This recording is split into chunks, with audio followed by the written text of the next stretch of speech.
If you had to come up with a catchy title for this topic, what would it be? We're heading towards the world of the warrior accountant.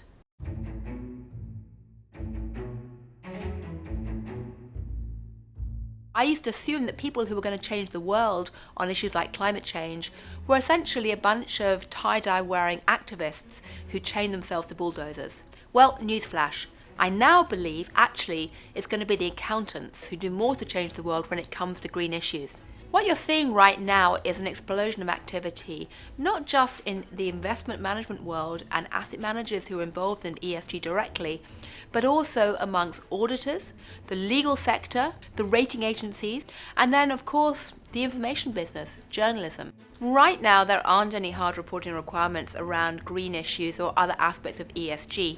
However, many companies feel pressure to provide more transparency to their shareholders.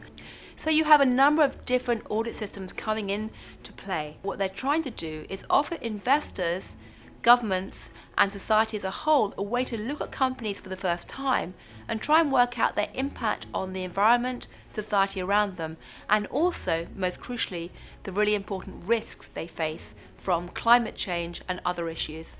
A lot of the big financial institutions are actually grouping together right now to push for more transparency and consistency in the audit structure. So I would predict that 2020 will be the year when we really start to see a much more consistent set of metrics emerge on the world stage. One of the most fascinating things about the issue of standards right now is that different industry sectors are using different metrics to look at climate change. So think, for example, about the risk of flooding in the southern states in America. Some insurance companies have been forced to look at that big time in recent years and to try and factor that into their projections going forward. But until very recently, the banking sector was pretty blind on these issues. So when they were extending mortgages, they tended to ignore the kind of models that insurance companies were using. What's really exciting today is that financial professionals and audit professionals who never used to think they had a bigger social mission are really at the center of the responsible investing business.